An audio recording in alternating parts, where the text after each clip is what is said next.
All right, 100 players entered. 2 are left.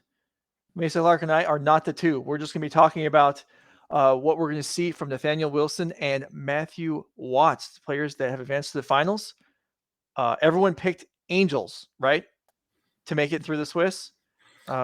We'll see. I don't know. Did you? Did you that what your money was? So once I saw Nathaniel, our Angel player, in the winning in for top 8 and had won the match, and I knew how much mono green was in the room, I was like, okay, if we can dodge the Rakdos players, I think we have a real shot taking the trophy home. And we dodged all the mono green players until right now, and I believe we're on the play as well. So this is sort of the dream matchup for the Angels deck. Okay, well, let's go ahead and take a look at the deck list. We'll take a look at the prize pool, and then we'll get the players started.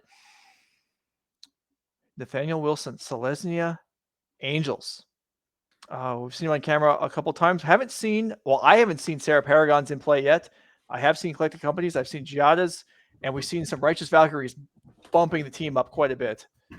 Yeah, this deck is kind of looking to be the fabled Coco deck that beats mono green and doesn't completely fold the Rakdos. Now, it does have a Rakdos problem, but it has so many big creatures, and it just flies over the top. So anytime you play another aggro mirror match, you're kind of the favorite. You have evasion and so much life gain. With something like Gruul, where you try to build these Coco decks, you sometimes get, stuck on the board and fall behind the mono white, and you can't keep up. Not the Angels deck. The Angels deck actually just crushes the aggro decks, crushes mono green, and you just have to sneak out that Rakdos mid-range matchups when you play it. But all that's left today in the finals here for Nathan is mono green. Yeah. All right. Let's go ahead and look at the opposing deck list for Matthew Watts. Mono green Devotion, something you're all very familiar with if you've played or watched much Pioneer. And I mean, there are minor eccentricities in different green lists. What stands out to you as defining this list versus the other ones?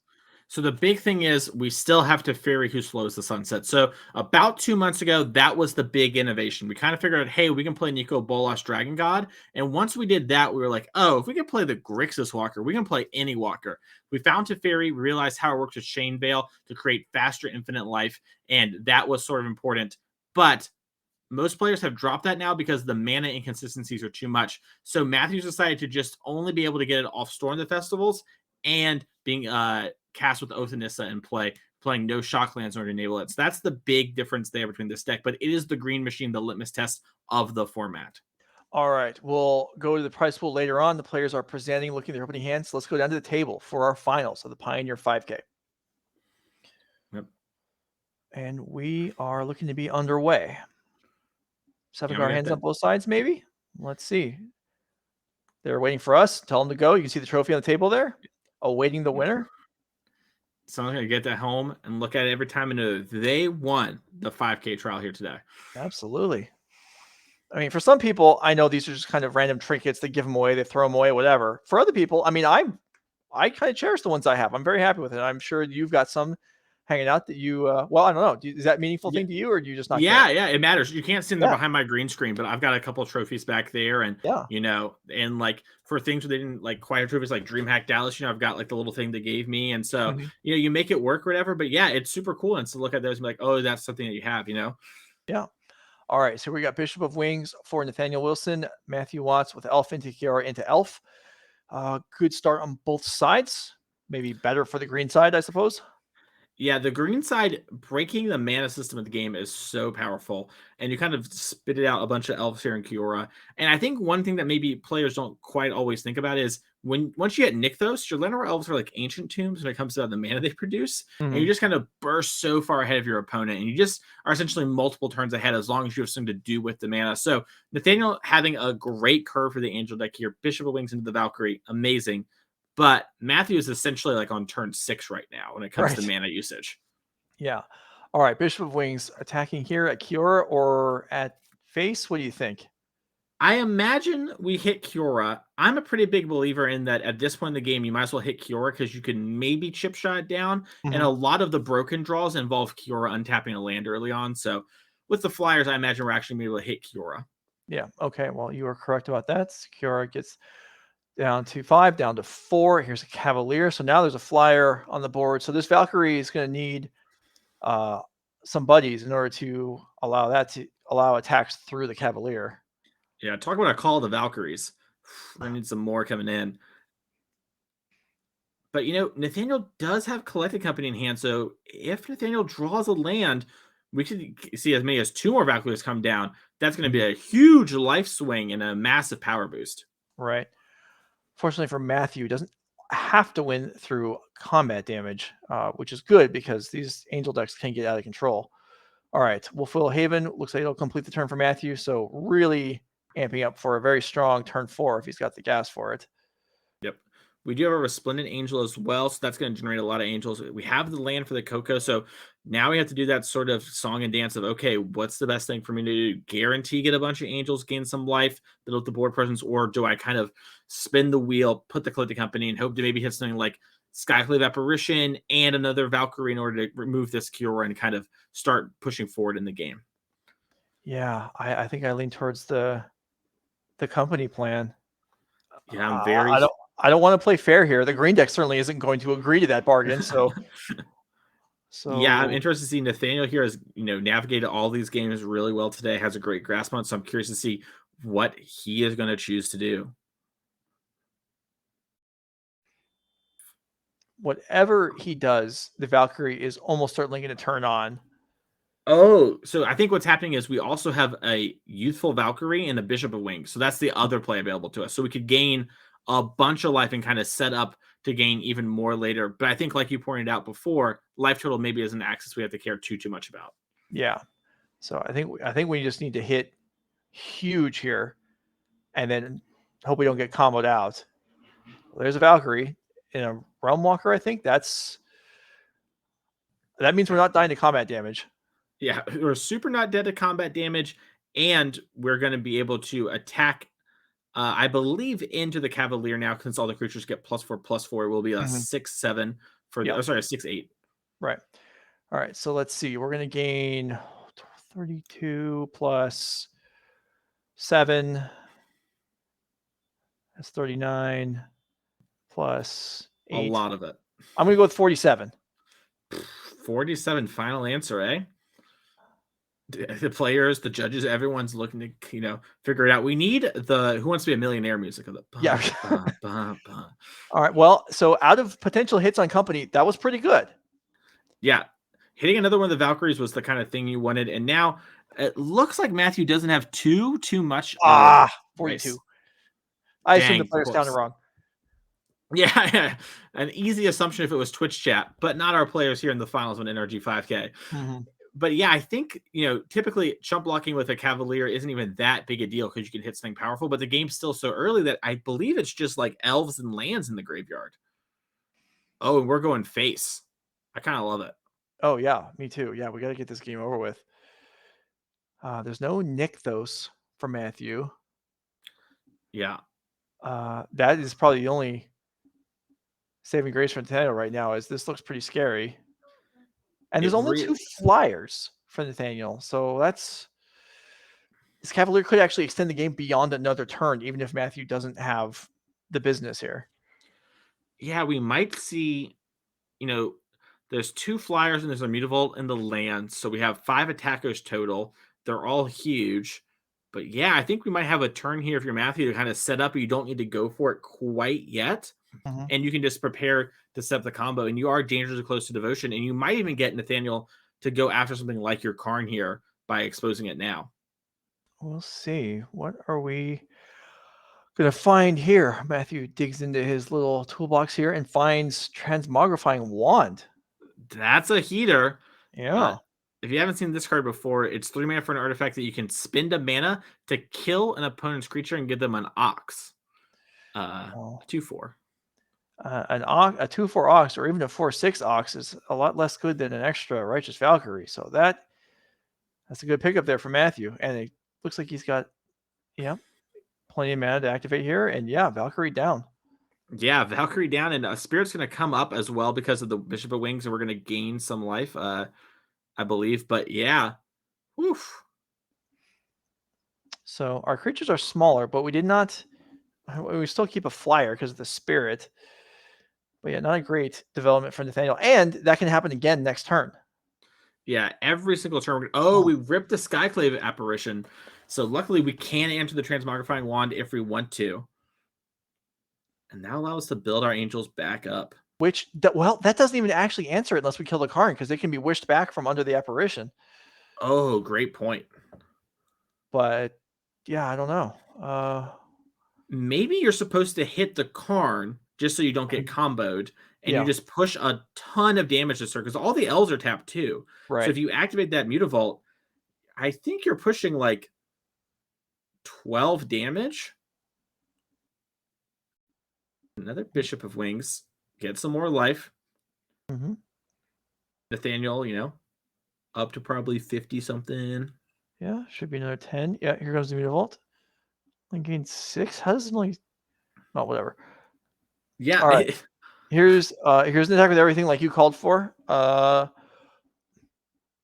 With one blocker. And there's 1, 2, 3, 4, 5, 6.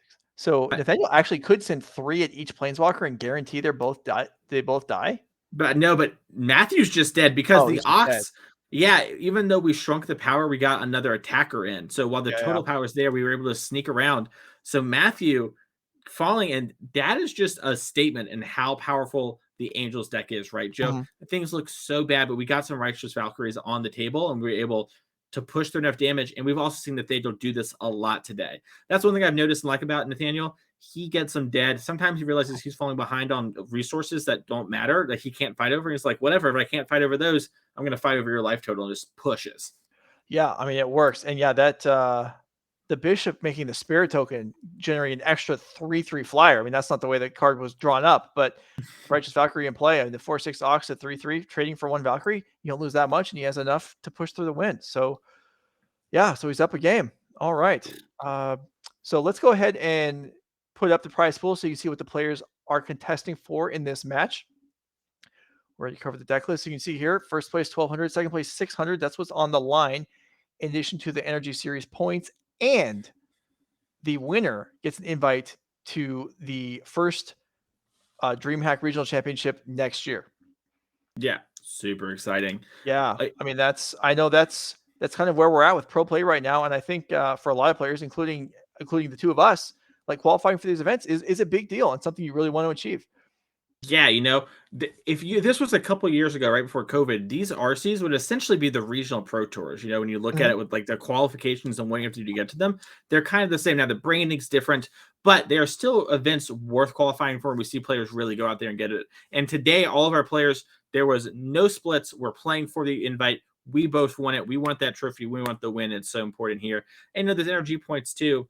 They kind of add up if maybe you live in Chicago, you have a good week on the next one, you go down to Louisville, you have another good weekend, and you might sneak into our championship by the Season 3 leaderboard.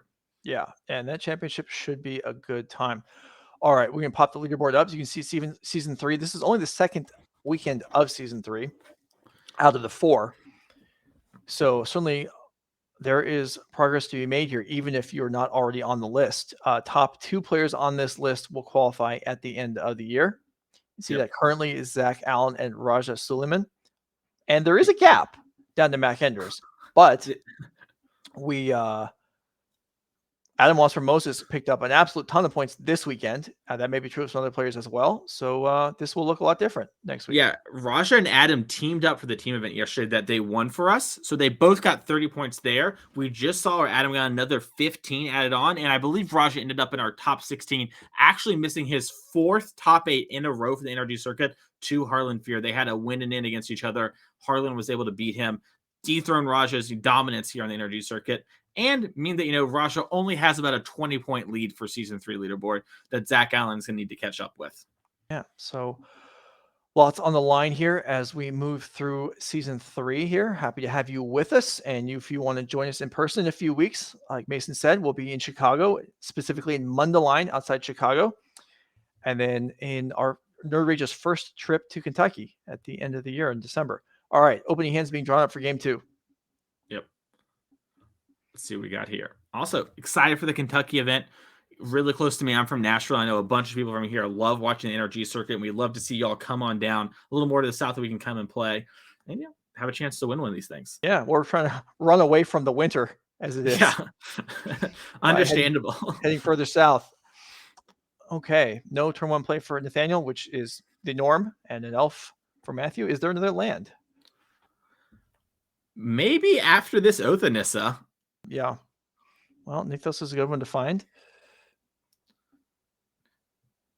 Yeah. And it looks like we have a Wolfwillow Haven. So, nice. All right, all set to go. Yeah. So Matthew, we talked about it last game. When it comes to mana, is essentially on turn 5 again, way ahead of time. And Nathaniel Not to Be Done does have a Giada Light of Hope, which makes some angel mana. Yeah, and also grows those angels up to different sizes as they grow each bigger and bigger. It was a little disappointing carding limited though, as I believe there was one common angel, maybe no, one common and one uncommon angel in that set. Well, that's not exciting. Well, Joe, you don't know the lore clearly because the angels were the dust that all the Capenna families were using, and Giada's the one who returned the angels to Capenna. She brought them back. Yeah. So that's why she grows the angels. Okay. Yeah. I'm not up on the lore, but that's good work. I bring promo knowledge, lore, and B+ memes at best. That's what you can get from me here on coverage. Now, the lore stuff is cool. And whenever I do find out about lore, I'm always like impressed that all this work that goes into it. And it's actually interesting stuff. It's just not something that I randomly find myself searching out on my own, but I do enjoy hearing it from other people. Yeah, the reason I know is I complain just like you did and someone told me. So. All right. Nykthos here for 1 bonus mana on the activation. And it's Karn. Okay. This is not going to be an explosive win the game Karn on turn 3, but the fact that it's a Karn on turn 3 is already pretty good. Yeah. And we grab the boat. Yeah. Skysovereign Consul Flagship. I bet not everyone can say that. That's true. I bet not a lot of people can make a boat noise either. Okay. Fair enough. All right. This Giada needs a whole bunch of friends, and I don't think it has time to summon them forth from dust or whatever else they come from. It's true. I think it's going to be a little, we're going to tack the Karn down so the Karn doesn't get more loyalty. And I'm going to appreciate Nathaniel's basic planes because those are nice. I think they're Odyssey kind of heaters. So we get double Youthful Valkyrie. All right, that's a lot of pressure. Okay. That's something. Yeah. Without the Karn being able to wish again. However, the problem is the Skysovereign's going to pick off one of these. Well, probably let's see. I might pick off the biggest Youthful Valkyrie. Well, the Youthful Valkyrie, the biggest one, is a 3/5. So no Skyboat doing that. Oh, right. 1/3, not 3/1. Okay. Yeah. Angels have a lot of toughness because they're protectors. That's your lore minute again with Mason Clark. That's funny because I feel like all the angels that are well known through Magic history are all big hit. I mean, sure, they're usually even power and toughness, but they're known for being huge hitters. Baneslayer Angel, Serra Angel. These are they're attackers. They're not blockers. Archangel Avacyn. Yeah. Chroma. I mean, who remembers a Chroma for its ability to block? Well, I'm just saying First Strike is really good at blocking. Yeah, no lie there. Depends how you look at it, really. But we're kind of doing some Nykthos now because we did draw Storm the Festival for Matthew here. And that means we have a lot of choices available to us. And we need to figure out what's the best option for us navigating this game. Do we want to deploy our Skysovereign and figure it out from there? Or do we want to Storm? What do you think, Joe? Well, I think, Matthew preempts me and says he's going to go with Skysovereign. And he's going to animate it with Karn right away. So it's available as a blocker. Nice interaction there. But is he done for the turn? It looks like the answer is no. Yeah. See, you were trying to trick me by making me choose, and Matthew's just going with both. Bingo. You figured it out. And we get Cavalier and another Karn. That's pretty good. Yeah, no, that is definitely going to work. So now there's actually going to be this deck with no flyers is going to have 2 flying blockers this turn, or 2 blockers 4 flyers this turn. Yep, and we might see Karn just pick up either Pestilent Cauldron here to set up for the combo, but also just have another copy of Karn if Nathaniel does try to kill it. And might be the rare just take a forest. Don't really need another Nykthos here. Mm-hmm.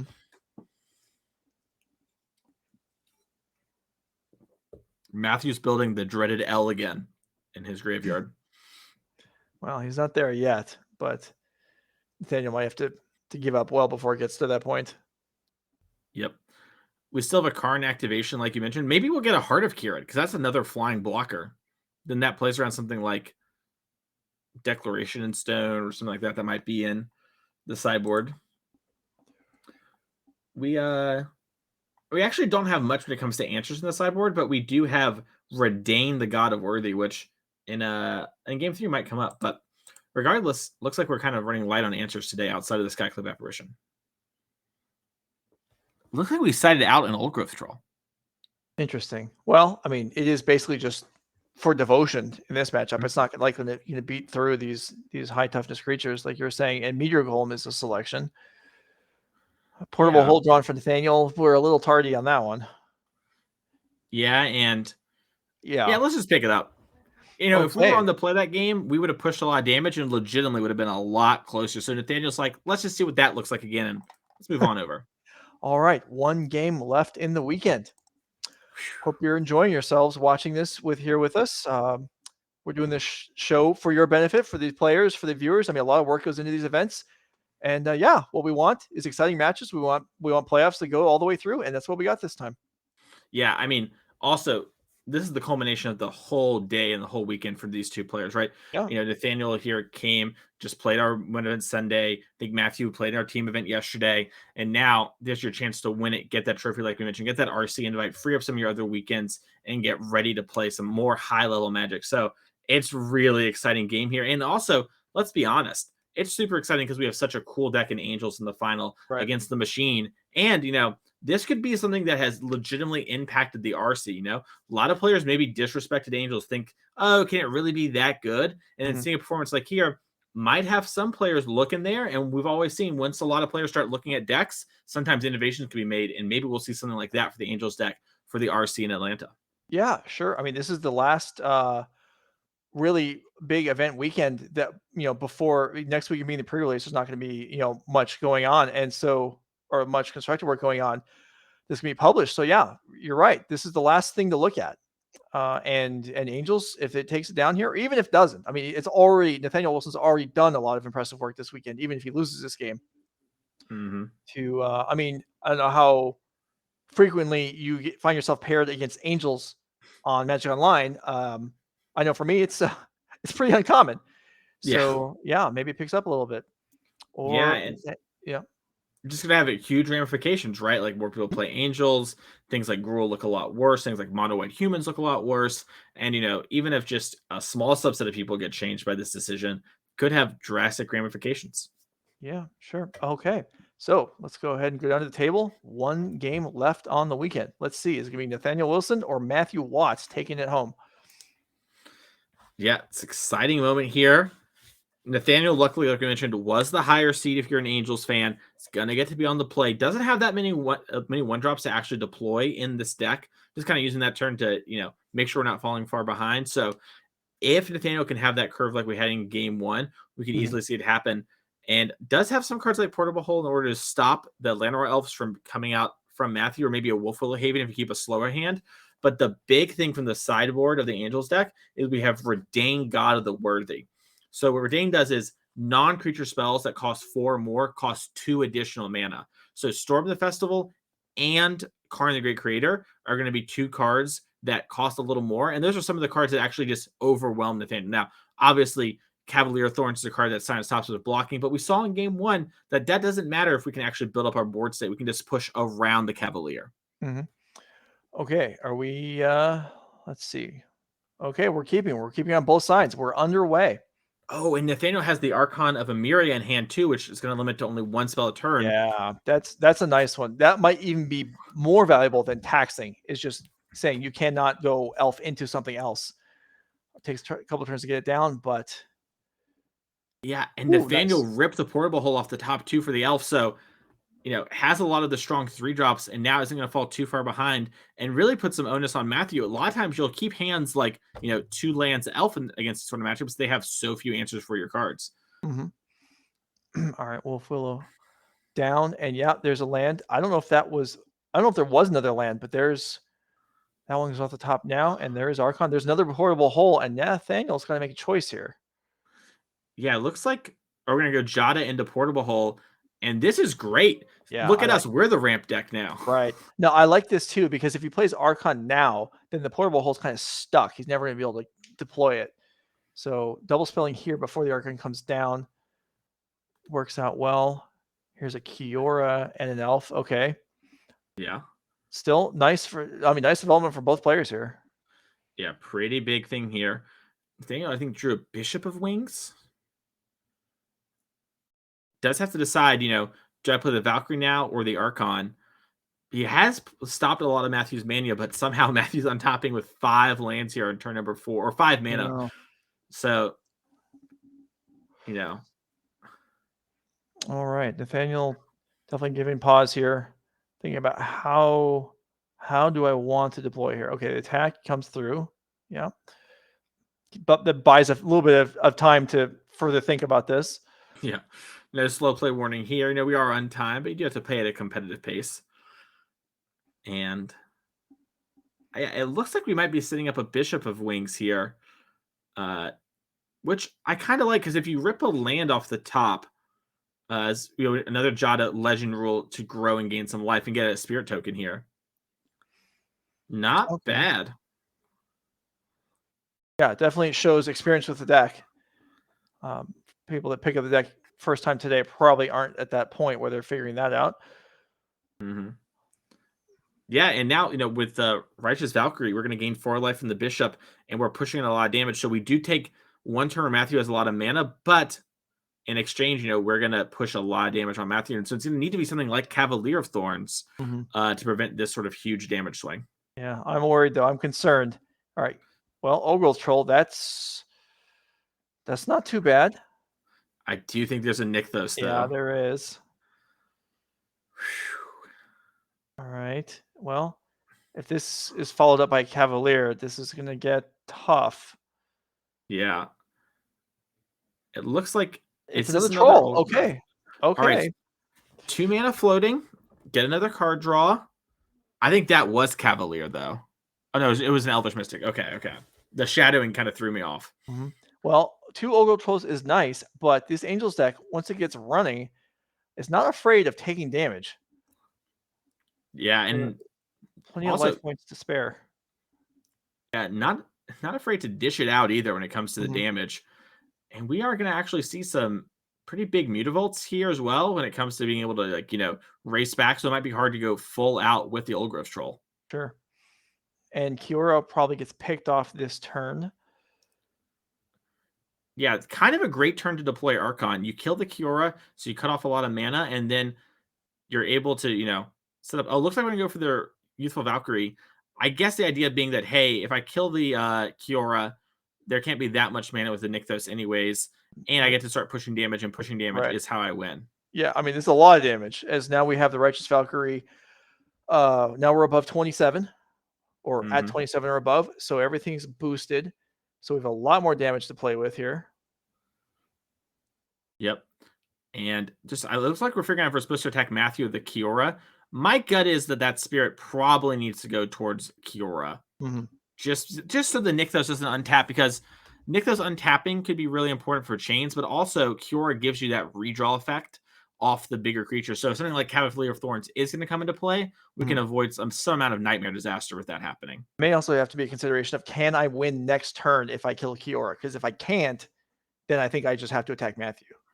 Oh, sure. Yeah, just you have one draw step and do what you will. Yeah. I like it. All right, and that appears to be the choice. So Matthew down to 12. And I didn't quite make out what that was. Yeah, this is a big turn, no matter how you slice it. Nathaniel not going to block these Old Growth Trolls. Otherwise, we might be able to sack them, make a token, draw more cards. So, going to get hit, but looks like another Old Growth Troll. More trolls. That's a cantrip. And I think we might be on the precipice of Nathaniel taking down the NRG 5K here today. Looks like Matthew is kind of tanking here, and you can see Nathaniel, he did the math last turn. If it was 8 before, and we have another 6 with the Valkyrie, right? That would be 14. Yeah, all the mana in the world to play with for Matthew here. Is there And anything to do? I think he has a Lair of the Hydra as one Yeah. of the lands. And there's Lair in play, obviously, as well. All right, here we go. We're going to see it, whatever it is. Devotion for 11, 12? Yeah, I believe it's 12 because Yeah. it's 3 and then 3 trolls.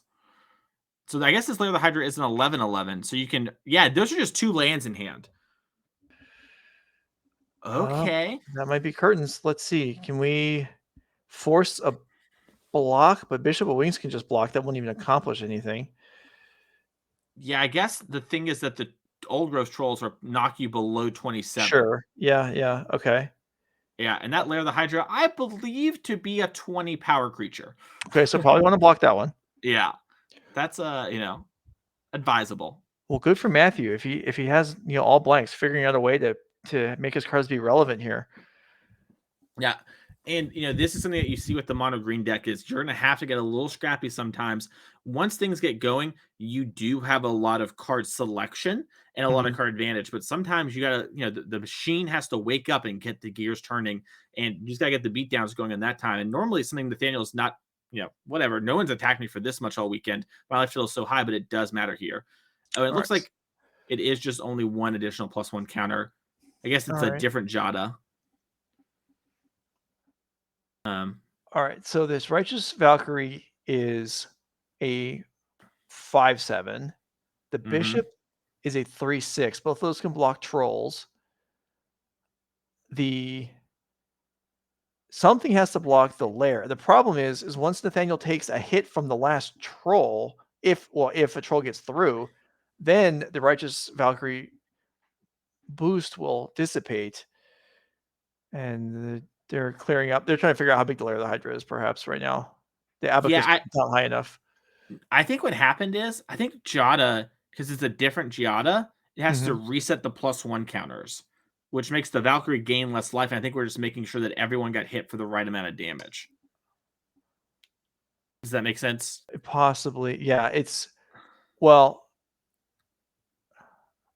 They had 2 counters on the Righteous Valkyrie. Yeah, it should have just been 1 because the Spirit didn't count. It's just the Giada itself. Yeah, or a very confusing card. Doesn't see a lot of play. Yeah, maybe we can pull up on screen here and we can take a little read at it. But it looks like the players figured it out. Yeah, okay. So that shouldn't change Nathaniel's life total because the Valkyrie didn't gain any life on itself, being 1 power higher or 1 toughness higher. All right, here's the attack. So only 2 trolls and the Lair can attack. 1 is summoning sick, which I believe means that Nathaniel doesn't take any damage. Yeah. Oh, yeah. I guess you have the Giada and everything, and your Giada lives because it's a 5/5. So that's going to put it on the trolls. The Bishop dies. The Lair, it's a 20 power creature, but for Nathaniel, you're looking like you've got lethal. I mean, let's see. Giada's a 5. Righteous is a 5, and the Spirit's a 3. That should be 13. 13. Yeah, that's 13 damage. You see Nathaniel doing it. Matthew's making him do it, and that is going to be Angels winning our Pioneer NRG 5K here. Congratulations to Nathaniel. We love to see it happen here. What an awesome deck, taking out a tournament, really making, sort of a meta call in the metagame here. We also talked to Nathaniel earlier, someone who is a little bit newer to the Pioneer format and wanted to just be a proactive deck and playing off in spades and doing it so well. Every single feature match we saw Nathaniel, he was attacking in spots where he knew he couldn't win if he played a normal game. If you tried to grind it out like other decks would, he was going to lose. So he just started sending his creatures into the abyss to make sure to push damage. Yeah, and I like that decision to avoid the Kiora. Like if he loses that 3 damage, I mean, that was the margin there. So that, well chosen, well prioritized on what he needed to do with his creatures, and takes it home. And Angels wins our last event before the new set drops. Big implications. Right. if you didn't believe that Angel deck was good versus green, if for some reason you thought all these flyers and big creatures were going to get the job done, you've seen it here today, and you see also how easily it crushes decks like Mono White, which is such a popular deck, and we see such strong players like Harlan Fear picking up and playing in our event today, making it to top 4. But a matchup that you have to imagine the Angel deck just crushes. Yeah, I would think so. I mean, anything. I mean, in all the aggro swath of the format can forget about it when Righteous Valkyrie is messing around. I mean, you can't really attack into it too easily with your small creatures. Life total gets out of range. And yeah, I mean, we'll see what it might gain or from Brothers War, how the metagame might change, but it might change in the fact that people taking into account, hey, I might have to be able to deal with all these creatures. Maybe Rending Volley needs to become more valuable, take up some more space in sideboards. I mean, there's all things that you can do as a reaction to this. There's also all kinds of ways you could overreact to this. But certainly something that needs to be taken into account. Yeah. And, just such a great showing, really showing, hey, the Pioneer format, we do have a best deck. There is Mono Green Devotion, and there's Rakdos midrange, our clear 1A and 1B. Those two decks are so good. But as we've seen today, they can be overcome, and playing these proactive strategies, you can pick the right weekend for your proactive deck and really push through the metagame and come out a champion like we saw from Nathaniel today, which is so exciting. Yeah, and one of the things I like about Pioneer is, sure, we have these tiers of decks, like you were just saying, those are the top 2 decks. We have kind of the next tier and the next tier. Angels isn't in any of those, but there are, aside from outside the top like dozen decks, there's still room in the format for something like Angels to come in and pick up a trophy, pick up some wins, and we are ready. So let's go ahead and bring in Nathaniel Wilson. Nice work. Thanks. Yeah, above expectations coming into the day. Oh yeah, for sure. I was prepped for the O2 drop today. Oh, sorry you had to disappoint yourself. You still have to take home the trophy and the money and the invite. Congratulations on all of that. Thanks, I appreciate it. How does it feel? You just won the 5K trial. Are you excited? What's going through your head? Yeah, it feels pretty great. It especially feels pretty great playing it with an Angels deck that I think is pretty sweet. I think I was the only person on the deck in the field, so it was a lot of fun. Got to play a lot of good Magic, gain a bunch of life.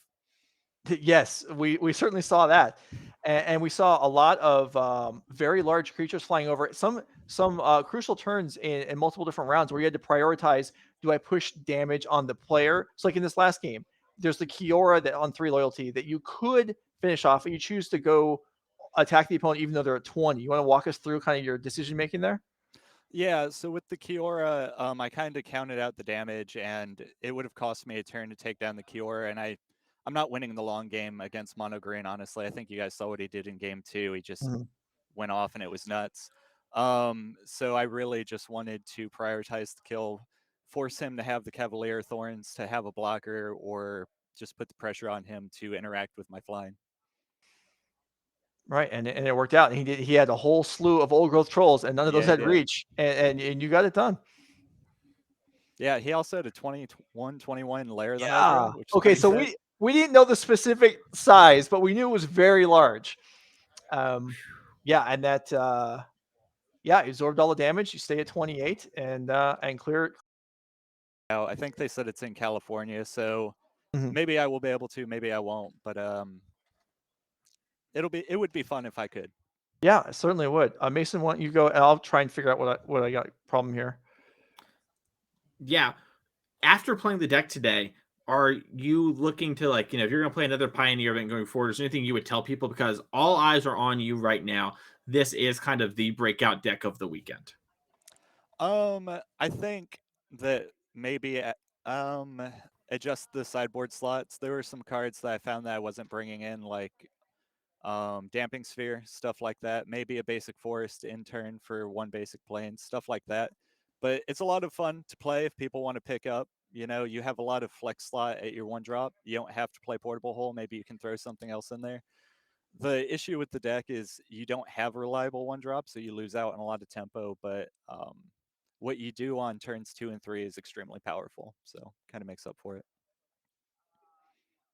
100%. Yeah, well, congratulations, man, and hopefully this last event before Brothers War, so this will go down.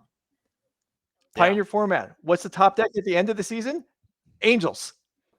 So Green with lighting. Nathaniel Wilson. So congratulations on that. Thanks for talking to us, and that was exciting. That was fun to watch. Awesome. Thanks, guys. All right, Mason Clark, you did yeoman's work this weekend. First time here with us. What, 4 or 5 rounds yesterday and a solid 10 today? 15 in a row, baby. Yeah. You know how it be. Thank you all so much for having me. It was great to work with you and Devin earlier. I had a blast doing commentary with y'all and got to watch some amazing games of Magic. All right, so let's just hit the schedule one more time before we go. If you're interested in watching, you can follow the channel, you get notifications if you want to show up and play. In a few weeks, we'll be at the home event in Mundelein, Illinois, outside Chicago. It'll be our first Pioneer 10K and then a 5K Modern on Sunday. And then the Season 3 Showdown in Louisville, Kentucky. Now, this event, slightly higher price pool. Additionally, the winner of the Showdown gets direct entry into the championship at the end of the year. So that's what's on the line, as well as the points invites the rest of the year going forward. But we thank you for being with us this weekend. This was a long weekend. It takes a lot of work to put on these shows. So I want to acknowledge Corianne Thoreau, the table spotter, Sam Lewis, the judge coordinator, Judge Dave directing most of the weekend, and our commentators, Anurag Das, Julian Knob, Mason Clark for the first time, Devin O'Donnell, and myself, Joe Lissette. We're here representing Nerd Rage owner Norman Cohen. Thanks for being here. We'll see you in a few weeks.